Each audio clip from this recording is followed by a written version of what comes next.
નમસ્કાર. Court, police, case આ બધા શબ્દો સાંભળીને જ મોટાભાગના લોકોના મનમાં એક ડર બેસી જાય છે. પણ ખરેખર જો આખી પ્રક્રિયા શું છે એની ખબર હોય ને તો ડરવાની કોઈ જ જરૂર નથી. તો ચાલો આજે આપણે આ કાનૂની પ્રક્રિયાના દરેક પગલાંને એકદમ સરળ ભાષામાં સમજીએ.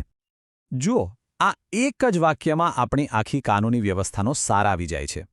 કાયદાનો મુખ્ય હેતુ કોઈને ડરાવવાનો છે જ નહીં, પણ એ સુનિશ્ચિત કરવાનો છે કે દરેક વ્યક્તિને સાચો ન્યાય મળે. તો સવાલ એ છે કે આખી કાનૂની પ્રક્રિયા શરૂ ક્યાંથી થાય છે? કોઈ પણ કેસ કોર્ટ સુધી પહોંચે એ પહેલાં એની શરૂઆત અલગ અલગ રીતે થઈ શકે છે. જો કોર્ટ સુધી પહોંચવાના આમ તો મુખ્યત્વે 3 રસ્તા છે, પણ આજે આપણે જે રસ્તા પર વાત કરવાના છીએ એ છે FIR, એટલે કે ફર્સ્ટ ઇન્ફોર્મેશન રિપોર્ટ. કેમ? કારણ કે મોટાભાગના જે ફોજદારી કેસો હોય છે ને એની શરૂઆત અહીંથી જ થાય છે. ચાલો, તો હવે માની લો કે FIR નોંધાઈ ગઈ. એ પછી શું? બસ અહીંથી શરૂ થાય છે પોલીસ તપાસનો તબક્કો. જેવી FIR નોંધાય, પોલીસ તરત જ એક્શનમાં આવી જાય છે.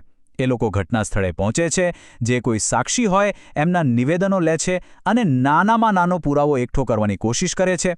એમનું મુખ્ય કામ શું? બસ કેસની સાચી હકીકત શું છે એ બહાર લાવવાનું. હવે આખી તપાસ પૂરી થયા પછી 2 શક્યતાઓ બને છે. જો પોલીસને લાગે કે આરોપી વિરુદ્ધ પૂરતા પુરાવા છે તો એ લોકો કોર્ટમાં ચાર્જશીટ ફાઇલ કરે છે. આ ચાર્જશીટ જ કેસને કોર્ટમાં લઈ જાય છે. અને જો પુરાવા ન મળે તો પછી પોલીસ બી સમરી ફાઇલ કરે છે, જેનો સીધો મતલબ છે કે કેસ અહીં જ બંધ.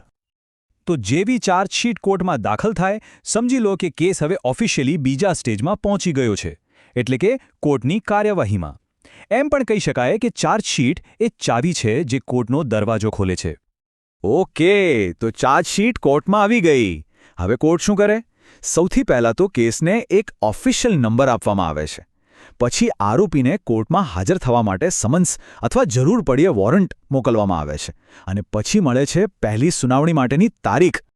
અને આ જે પહેલી સુનાવણી હોય છે ને, એમાં એક બહુ જ મહત્વના અધિકારની વાત થાય છે: જામીનનો અધિકાર. આપણા કાયદા પ્રમાણે જ્યાં સુધી કોઈ વ્યક્તિ દોષિત સાબિત ન થાય ત્યાં સુધી એને નિર્દોષ માનવામાં આવે છે.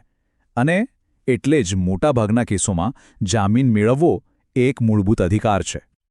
ચાલો, હવે આપણે પહોંચીએ છીએ એ તબક્કામાં જેને કોઈપણ કેસનું હૃદય કહી શકાય: પુરાવા અને દલીલોનો તબક્કો. કેસની જે અસલી લડાઈ છે એ અહીં જ લડાઈ છે. કોર્ટરૂમમાં આમ જુઓ તો 2 પક્ષ સામને સામને હોય છે. એક તરફ છે ફરિયાદી પક્ષ, જેમનું કામ છે પુરાવા રજૂ કરીને કેસ સાબિત કરવો, અને બીજી તરફ છે બચાવ પક્ષ, જે ફરિયાદી પક્ષના પુરાવાઓને પડકારે છે, એમાં રહેલી ખામીઓ બતાવે છે અને પોતાનો બચાવ રજૂ કરે છે. જ્યારે બધા જ સાક્ષીઓ અને પુરાવાની રજૂઆત પૂરી થઈ જાય પછી બંને પક્ષના વકીલો પોતાની છેલ્લી એટલે કે અંતિમ દલીલો કરે છે. આ એમની છેલ્લી તક હોય છે કે અત્યાર સુધી જે પણ પુરાવા રજૂ થયા છે એના આધારે જજને પોતાની વાત મનાવી શકે.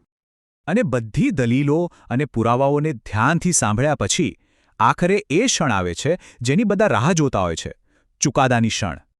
ચુકાદામાં મુખ્યત્વે 2 જ પરિણામ આવી શકે. જો કોર્ટને લાગે કે આરોપી દોષિત છે તો તેને સજા, દંડ અથવા બંને ફટકારવામાં આવે છે. અને જો કોર્ટ એને નિર્દોષ માને તો એને બધા જ આરોપોમાંથી મુક્ત કરી દેવામાં આવે છે. પણ શું આ પ્રક્રિયા અહીં જ પૂરી થઈ જાય છે? ના. જો કોઈ પક્ષ ચુકાદાથી સંતુષ્ટ ન હોય તો એ નીચલી કોર્ટના નિર્ણયને ઉપલી કોર્ટમાં પડકારી શકે છે. અને અહીંથી શરૂ થાય છે અપીલની પ્રક્રિયા. આપણી ન્યાય વ્યવસ્થાને એક સીડીની જેમ સમજી શકાય છે. સૌથી પહેલાં સેશન્સ કોર્ટમાં અપીલ થાય, ત્યાંથી પણ સંતોષ ન મળે તો હાઈકોર્ટમાં, અને છેલ્લે સૌથી ઉપર સુપ્રીમ કોર્ટમાં અપીલ કરી શકાય છે. આ આખી લાંબી પ્રક્રિયામાં એક વાત સમજવી ખૂબ જ જરૂરી છે. દરેક નાગરિકને અમુક મુખ્ય અધિકારો મળેલા છે જે એમનું રક્ષણ કરે છે. આ અધિકારો જ એક ન્યાયી પ્રક્રિયાનો પાયો છે એમ કહી શકાય. જેમ કે વકીલ રાખવાનો અધિકાર, ન્યાયી સુનાવણીનો અધિકાર, ખોટી રીતે ધરપકડ ન થાય એની સામે રક્ષણ, અને જરૂર પડે જામીન માટે અરજી કરવાનો અધિકાર. આ બધા અધિકારો એટલા માટે છે કે કોઈ પણ નિર્દોષ વ્યક્તિ સાથે અન્યાય ન થાય. અને આ બધી વાત આપણને ફરીથી એ જ મુદ્દા પર લાવીને ઊભી રાખે છે કે જો કાયદાની જાણકારી હોય તો કોઈ ડરાવી ના શકે, કોઈ ગેરમાર્ગે ન દોરી શકે. સાચી શક્તિ જ્ઞાનમાં જ છે. તો એક વાત હંમેશા યાદ રાખવા જેવી છે. કાનૂની પ્રક્રિયાને સમજવી એ ડરને ભગાડવાનું પહેલું પગલું છે અને પોતાના અધિકારો માટે લડવાની તાકાત આપે છે. એટલે જ કહેવાય છે, કાયદાની જાણકારી જ આપણું સૌથી મોટું હથિયાર છે.